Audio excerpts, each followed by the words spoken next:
क्या खिलाऊ बेटा आपको? या अदबशीर तरी प्रेमळ हाकेने तर मी अगदी विरघळूनच गेले. वयाला अनुसरून आंटी अशा संबोधनाला सरावलेल्या माझ्या मनाला आपल्याला अजून कोणीतरी बेटा म्हणून हाक मारतंय म्हटल्यावर अगदी अप्रूप वाटलं. काय घ्यावं बरं? मी गाडीचं निरीक्षण करायला नजर फिरवली. साधी रंगीत पण स्वच्छ हातगाडी, बर्फ किसण्याचं लोखंडी हिरवं यंत्र, तऱ्हेतऱ्हेच्या स्वादाचे रंगीबेरंगी अर्क भरलेल्या काचेच्या एकसारख्या उंच बाटल्या, दुधाच्या पिशव्या, 2-4 स्टीलचे झाकणाचे डबे, प्लास्टिकचे पारदर्शक पेले आणि थर्मोकोलच्या वाट्यांची चळ. आणि या सर्व सरंजामामागे उभे एक वयस्कर मुस्लिम चाचा. बेटा आप बटरस्कॉच मलाई गोला खाके देखिए.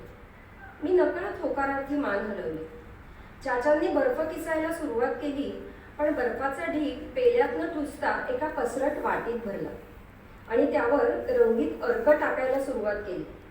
खरं सांगते, हिमालयीन हिमशिखरांवर सूर्याची किरणं पडून दिसणारी अवर्णनीय शोभा माझ्या देहायष्टीमुळे अजून तरी मी याची देही याची डोळा अजून अनुभवलेली नाही.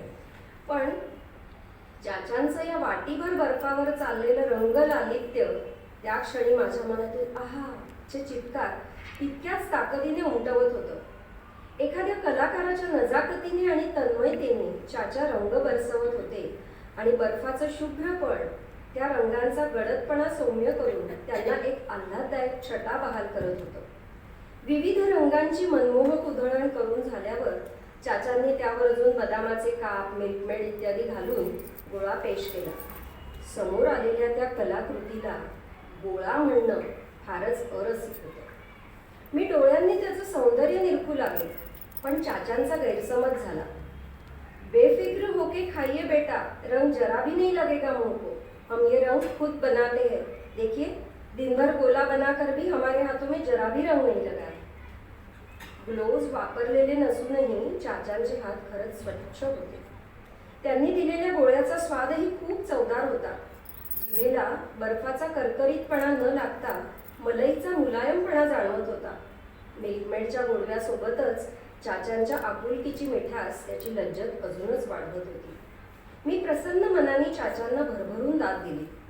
तेवढ्यात माझ्याच वयाची एक दुसरी मुलगी अगदी रिक्षा उभी ठेवून आली. 2-3 बार आई थी, आप कहाँ गायब थे? अशी तक्रार तिने केली.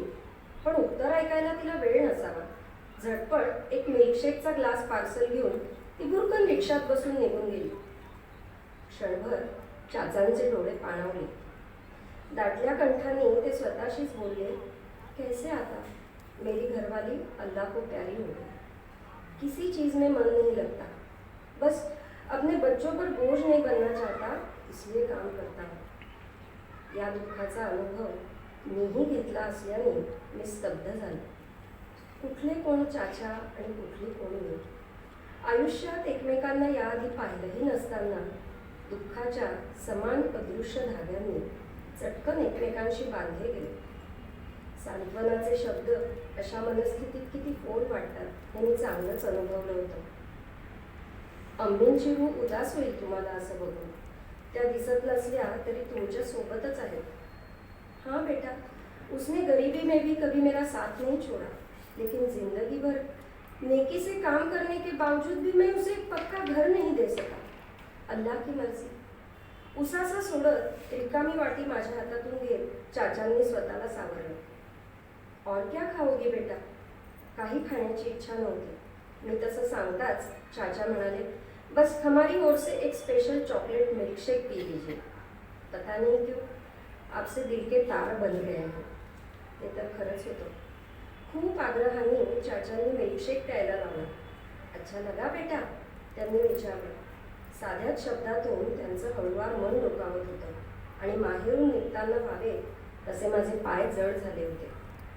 मी राहत असलेल्या गावापासून चाचा भेटले ते गाव गाडीने तासभर लांब होतं. तरी चाचांची आठवण येत राहिली, जावंसं वाटत राहिलं. तरी महिना लोटला.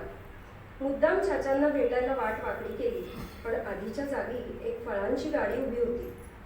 आजूबाजूला शोध घेतला तेव्हा चाचा आता गाडी लावत नाही तसं कळलं. चाचांनी अखेर आता निवृत्ती घेतली असेल अशी मनाची समजूत घालून बघितली, पण त्याची भेट न झाल्याची हुरहुर मनातून जाईना. कुठे राहतात माहीत आहे का असं हिया करून विचारणार तोच चाचा तिथे बोलावल्यासारखे हजर झाले. खास त्यांनाच भेटायला मी आली म्हटल्यावर त्यांचा जीव सुखावला. वेळ असेल तर मुलगा जिथे गाडी लावतो तिथे नेऊन खाऊ घालतो म्हणाले.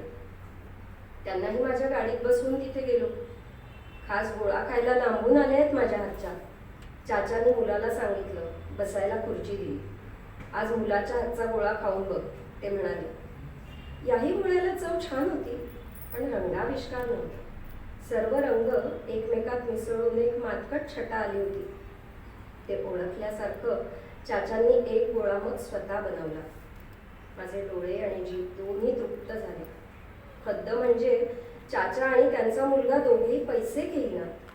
आर्थिक गरिबी असूनही त्यांच्या मनाची श्रीमंती दिपवणारी होती. माझं मन भरून आलं. काय बोलावं ते कळत नाही ना अशा वेळेला. चाचांना भिवंडीला जायचं होतं. त्यांच्या स्टॉपवर त्यांना सोडावं म्हणून पुन्हा गाडीत बसवलं. त्यांनी खिशातून काही फोटो काढले कौतुकाने दाखवायला. मेरी बहू, ते अभिमानाने उद्गारले. ती त्यांची कशी काळजी घेते, खाल्लं नाही तर कशी रागवते, याविषयी ते खूप खूप सांगत राहिले. त्यांना आनंदात बघून मला खूप बरं वाटलं. उतरताना त्यांनी माझ्या डोक्यावरून हात फिरवला. अल्लाकडे माझ्यासाठी दुआ मागितली. ओलावलेल्या पापण्या नाडून त्यांना लांब जाताना बघताना माझेही हात नकळत जुळले. एकमेकांसाठी इतकंच करणं आमच्या हातात होतं. धन्यवाद.